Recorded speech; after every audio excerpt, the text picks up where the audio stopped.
Well, Coach, now you've had a chance to review the film from Kansas State. What looked good and what didn't? We played well. I mean, we give up 10 points and only give up a little over 200 yards against a quality team like that on the road. That's good stuff. But there's a lot of things that need to be corrected. I kind of called it the sloppiest, most dominant performance I'd ever seen. I thought people called me after the game and watched it on TV and said, "Man, you guys fly to the football," and we do. We played our style of play, and our style of play, I always say, is relentless pursuit and never-ending pressure, and that makes up for a lot of mistakes. And there were a lot of mistakes that need to be corrected, and they were on Sunday, and they will continue to be.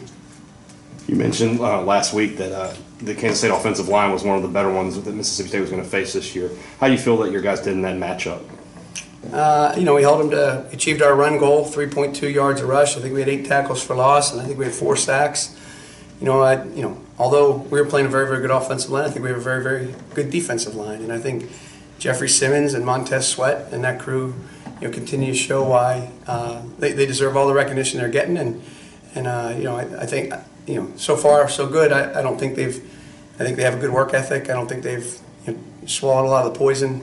They stayed focused and getting ready for the next opponent. There appear to be a lot of similarities of what Lafayette and Kansas State wants to do with the quarterback as far as the run goes. What have you seen from them on film?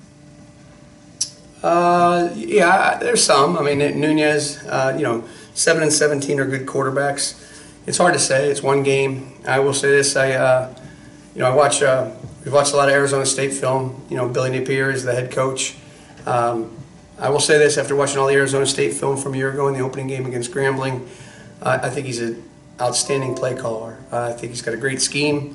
I think he's very unique. I think he uses formations to his advantage, tries to get the ball in the hands of his playmakers, and has a really, really, really good idea on how to move the ball. How difficult a scout is that when there's only one game of film to work with?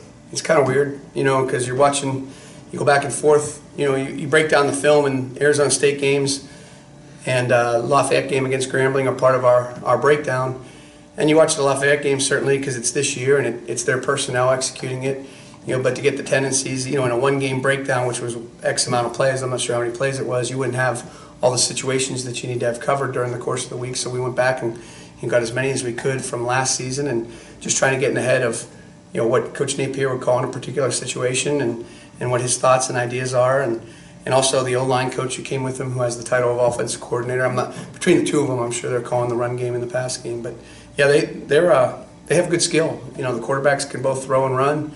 The running backs can run. The quarterbacks last week, I think the starting quarterback completed 18 of his last 19 passes or something along those lines, and ran for a touchdown. 17 has started. He's not as big.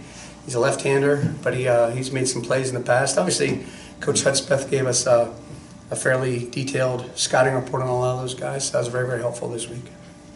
Who has to step up for you in the first half this week with Jonathan Abrams suspended?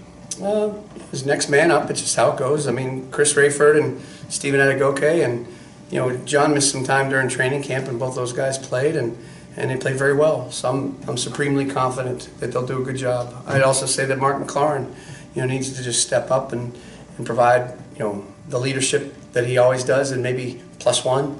Be a little bit more vocal in there. I mean, Errol. I think you guys witnessed that Errol played a week ago. You asked about the linebackers; they might not have played as well, which I disagreed with.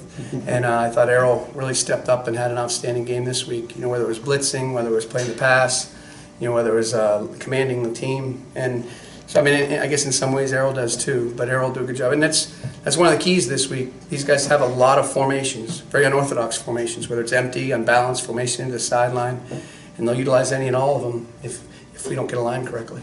If Peters is limited or out this week, who takes that spot in the rotation at corner? Smitherman and Tyler Williams, and they both played a lot last week and did a good job. And Corey Charles was practiced with us all year long too. So those guys are all ready to play and do their job. I mean, Peters has practiced this week, so certainly he's been somewhat non-contact, but we'll see what happens. And nobody's going to be perfect this time of year. Once you get to September, mid-September, I mean, your body won't be the same until the end of the season again. So everybody's just going to fight through things and fight through soreness, fight through aches and pains, and we're very confident Jamal will be out there Saturday. On the other side of the field, how would you assess how Cam Dantzler has looked through 2 games? Yeah, I actually said the other day, might sound weird, I thought one of the biggest plays of the game was the first play of the game. We we loaded the box, and they tried to throw a long ball. They threw a double cut, and Cam made another solid play on the play. And they were trying to get the ball in the hands of one of their really good playmakers, and both Cam and John Abram were in position to break up the pass, and so thus far, so good. I mean, if I were being really critical of us thus far, the one negative, and this maybe not a negative, but an area for growth would be turnovers. I mean, we haven't created them, and I think it's hard sometimes when you get the pass rush that we do, and quarterback's throwing the ball into the dirt or throwing it way out of bounds. But I'd like to see us, break the ice this week and get some turnovers. Seems like the linebackers are a big part of what you try to do when you need to get a big stop. How would you assess the overall play of those guys? Yeah, yes. I mean, the Mike, in this scheme as it's designed to be run, I feel like that the Mike, the Will, and the two safeties will ultimately end up being the leading tacklers, the way it plays out. That's usually how this defense plays out. So they're always going to be at the point of attack. As a middle and a Mike linebacker and a Will linebacker, there's really nowhere to run and hide. You're always going to be at the point of attack. And when you have players at that position like we do, in Errol and Willie and Leo, I mean, those guys are really, really good players. And thus far, I'm very, very pleased with their performance. I'll say it again, you probably know a little bit more about Leo, or you know a little bit more about Willie, but boy, Errol Thompson's a guy flying a little bit below the radar that deserves some recognition. He's doing a good job. There's been so much focus on Jeff Simmons and Montez Sweat. Beyond them, I've been seeing guys like Kobe Jones, Grant Harris making plays. How deep can your defensive line go? Extremely. Yeah. At the defensive end position, I mean, we have guys that are on the third unit really that at other schools that I've coached would be starting. Those guys all deserve to play, whether it's Chauncey, whether it's Kobe, whether it's Fletcher, right on down the line with that group of guys. And the inside guys, certainly Jeffrey gets a lot of the recognition, but Braxton and Corey, those guys have really held their own, and Grant, and those guys have done those guys have done a really, really good job thus far. So, we're going to have to continue to do that. And in this conference and every week I preach, dominating and winning the line of scrimmage.